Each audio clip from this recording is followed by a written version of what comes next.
John Kurtz, the best jawline in sports, the Big 12 and the ACC. Now they've got Stanford. Now that they have the Big 12 people, we've got all the time zones has been the big thing that we've screamed for so long. Now the Pac-12 is going to bring in the greatest Olympic sports school, or the ACC, I'm sorry, will bring in the greatest Olympic sports school in Stanford. Does that put that league above the Big 12, given the turmoil they're undergoing right now? Yeah, the way I evaluate it, I don't feel like Stanford and Cal and SMU too, for that matter, just don't really move the needle for me too much in terms of like where I feel like they would actually be in the pecking order, because it's so heavily slanted toward football. And then if you want to take anything else into account, it's basketball. And if you have just an overwhelming basketball league like the Big 12, I think it counts for something. I'm not sure that the ACC is getting anything out of SMU, Cal, and Stanford for basketball. They're certainly not really for football right now. But I do think the ACC still very much has an argument to be the third best conference in the country for now. And that is simply because they just have more at the top. The Big 12 is so balanced. And there is, Utah, TCU, like Oklahoma State, K-State. You have some pretty good programs, but they're not at the level of Clemson, Florida State. Miami has been so mediocre for so long, but that does still have a lot of residual brand value to it. So I think because of that, I think there's very much an argument for it. You just say, well, hey, the ACC, they're going to have a better chance of having somebody winning the national championship, at least, fully realizing that TCU just played for it last year. But with Clemson, basically Clemson is carrying a lot of the load there. We'll see. Florida State has run their mouth a whole lot here. I sure hope they can back that up on the field. We'll find out. I think Mike Norvell is a good coach. I'm not sure that he's great or excellent. But long ways to say. I think because of the brands that the ACC has at the top for now, you could still consider them that. But if you want to make it even more global, you think about just stability and what the long-term future of the league is going to be. I certainly would favor the Big 12 on that, just because of the problems that the ACC has. So there are a lot of ways. I think it depends on what lens you want to view that through. Are you viewing it through like just as currently constituted right now? Are you viewing it through long-term future? Because I still would be more bullish on the long-term future of the Big 12. Well, right now, you might have to give the edge to the ACC just because of who they have at the top, regardless of whether or not they wind up adding these three. So that's huge. So to sum it up a little bit, you give the ACC A1 over the Big 12 because of the Florida States, who might not be in that league in 5 years, who will likely not be in that league in 3 to 5 years. So then, do you value excellence over depth? Is that what we're getting at here? Excellence is better than depth when it comes to conferences.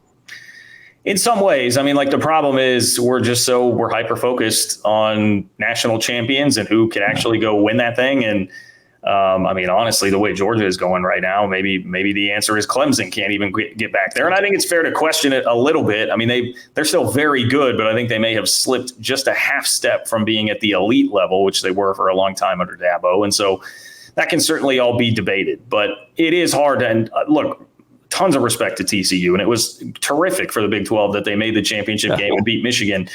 But to get beat that way was just kind of that was a dose of reality, unfortunately, for how far you are from the very, very concentrated top. And Clemson, at least, is still closer to that. And we all know that if you're basically the way that the public at large, the casuals are going to judge conferences, that matters probably more so than just the overall depth.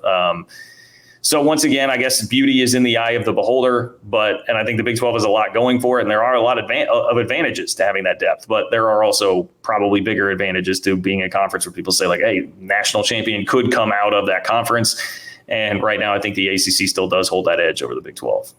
John, before we jump into the Big 12's chances at a college football playoff this year, when you look at a Clemson, who 15 years ago was fairly irrelevant in college athletics, they'd won a championship in the 90s, but they were how I'd compare to maybe a Baylor or a Texas Tech, where it's like, oh, yeah, they're good some years, but this is not a national powerhouse. They grew that from almost the ground up under Dabo. Is there a Big 12 program that can make that jump in today's college football? It's a really good question, and I think a part of the problem right now is just the current landscape. Things are so slanted towards those top two leagues, and the concentration of power has never been more concentrated than what we have right now. The concentration of talent at the top of the sport has never been quite like this, where it is a part of that. I think is just the landscape we're in, where it's easier to recruit nationally. I've seen it with obviously covering K-State. I've seen it with kids in the state of Kansas. Alabama comes in and will offer usually a couple kids from the state of Kansas every single year now to provide a little bit of competition there, because easier to see highlights of any kid at all times, easier to travel to go see those kids, where in the past it may have stayed more regionally. I think just the media bump that the SEC has been getting for about 2 decades now has really added up over time and helped them. There are just a lot of things that have created this environment that probably make it tougher for somebody to make a Clemson-like jump. But if we do want to talk about that, I mean, you brought up Texas Tech. I think Joey McGuire is, by all accounts, looks like a guy that's absolutely on the rise. I think very highly of him as a coach. He certainly is doing a great job recruiting. I think they'd be one to watch out for. TCU, quite obviously, they were in the national championship game last year. I think I just saw the other day, I can't remember what the timestamp on it was, last decade maybe, they had the most wins of anybody in the Big 12 outside of Texas and Oklahoma. They've had some 12-win seasons. They've been to New Year's 6 games. Like that's a program that has proven they can do it at a high level. They have Fort with DFW in their backyard, obviously, to recruit from. A lot of built-in advantages there for TCU that I think give them that capability. And I mean, another one that I would throw out there is, like, I think UCF. I'm bullish on the future of UCF, interestingly enough, because I think they have a great coach right now in Gus Malzahn, who's been in a national championship game. And on top of that, they have the Orlando and Florida area to recruit out of. It's been a rough time for their rivals in state, Florida State, Miami. Yeah. So I think they've made some headway and some hay with that. And you just go look at the recruiting numbers right now. I mean, they're out recruiting basically everybody in the new Big 12 as of right now. They're already doing that without having played a year in the league. So look, there very well could be some bumps in the road and getting used to the Big 12 and getting integrated there. But I think also taking into account that they're a young program and how rapid the trajectory has been of them so far, I do think that they have a pretty high ceiling. Now, Clemson, that's obviously extremely lofty. But if we're just talking about like teams that deserve to at least be in that conversation, I would probably submit them to that. Oklahoma State, I mean, the problem for me is like Mike Gundy. It feels to me like the game maybe starting to pass him by a bit. He was not real quick. But the second you think that is the second he wins. Well, and look, 2021 was not that long ago, and he was 6 inches away from the playoff. So, it's hard for me to definitively say that. But because he was not quick to be on top of like NIL and the transfer portal, that starts to make me wonder about what the long-term grip is going to be like there. But yeah, the guy is as consistent as anybody. So I think it would be unfair to leave Oklahoma State out of that conversation.